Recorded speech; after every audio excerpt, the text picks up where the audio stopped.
اور ہمارے حضرت والا حضرت عارفی قدس اللہ تعالیٰ سرہ ایک بات اور فرمایا کرتے تھے درود شریف کے بارے میں. یہ یعنی یہ ایک ذوقی بات ہے، اس کو کوئی عقیدے کی طرف لے جانے کی ضرورت نہیں ہے، ذوقی بات ہے. حضرت فرمایا کرتے تھے کہ دیکھو رسول کریم صلی اللہ علیہ وسلم کا یہ طریقہ تھا. روایات میں آتا ہے کہ جب کوئی حضور اقدس صلی اللہ علیہ وسلم کو کوئی تحفہ دیتا، ہدیہ دیتا، تو عام طور سے اس ہدیے کا بدلہ دیتے تھے. بدلہ سے مراد یہ کہ اس کو مکافات کرتے تھے بدلے کی. کسی نے کوئی ہدیہ پیش کیا، اگر کوئی چیز موجود ہے تو وہ ہدیے کے طور پر اس کو پیش کر دی، اور کچھ نہیں تو اس کے لیے دعا فرما دی. رسول کریم صلی اللہ علیہ وسلم کی دعا کسی بندے کے لیے، ایسی دعا جو جا کر ٹھیک لگتی تھی عرش کے اوپر، ایسی دعا. اب ایک حضرت عبداللہ بن عباس رضی اللہ تعالیٰ عنہ فرماتے ہیں کہ رسول کریم صلی اللہ علیہ وسلم کی میں نے اتنی خدمت کی ایک مرتبہ کہ آپ کے لیے پانی لا کے رکھ دیا وضو کے لیے. تو آپ نے اس کا بدلہ کیا دیا؟ فرمایا کہ اللہم فقہہ فی الدین وعلمہ التأویل. اے اللہ اس کو دین کی سمجھ عطا فرما اور اس کو قرآن کریم کی تفسیر کا علم عطا فرما.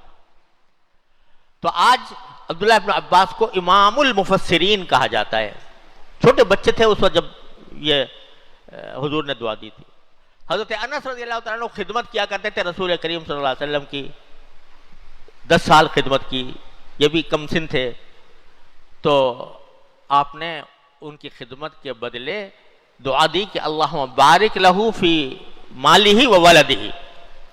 یہ دعا فرمائے کہ اللہ ان کے مال میں بھی برکت عطا فرما اور ان کے اولاد میں بھی برکت عطا فرما. تو حضرت انس وہ صحابی ہیں کہ جو بہت لمبی عمر پائی، 120 سال کے قریب تقریباً عمر پائی. اور وہ کہتے ہیں کہ جتنے انصاری صحابی ہیں ان میں سب سے زیادہ دولت مند میں ہوں حضور کی دعا کے برکت سے. یہ تو ہے ہی.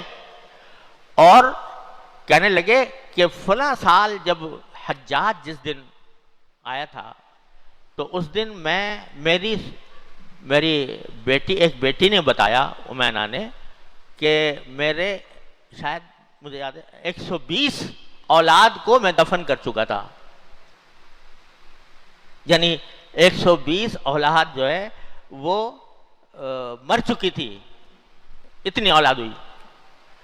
اور یہ کس نے بتایا؟ میری بیٹی نے، ایک بیٹی نے بتایا. تو اتنے 120 ہے یا مجھے ہو سکتا ہے عدد میں کوئی مبالغہ ہو، لیکن تقریباً اتنی ہی بتائی کہ اتنی اولاد مجھے اللہ تعالیٰ نے دی آپ کی اس دعا کی برکت سے کہ میرے مال میں برکت ہو اور میری اولاد میں برکت ہو. تو رسول کریم سرور عالم صلی اللہ علیہ وسلم کی سنت یہ تھی کہ کوئی نہ کوئی بدلہ عطا فرماتے تھے اس شخص کو جو کوئی ہدیہ پیش کرے یا کوئی خدمت کرے رسول کریم صلی اللہ علیہ وسلم کی.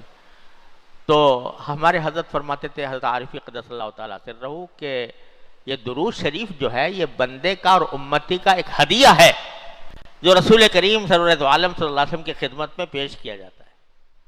اور حدیث میں یہ ہے کہ فرشتے یہ درود شریف لے کر جاتے ہیں سرکار دو عالم صلی اللہ علیہ وسلم کی خدمت میں، آپ کی خدمت میں لے جاتے ہیں اور آپ کو پہنچاتے ہیں کہ آپ کے فلاں امتی نے آپ پر درود بھیجا ہے.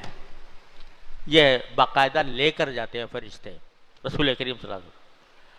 تو ہمارے حضرت فرماتے تھے کہ بھائی میرے ذوق کی بات ہے کہ جب عام زندگی کے اندر رسول کریم صلی اللہ علیہ وسلم کا یہ معمول تھا کہ کوئی ہدیہ پیش کرے تو کوئی نہ کوئی بدلہ اس کو عطا فرماتے تھے یا کم از کم دعا فرماتے تھے.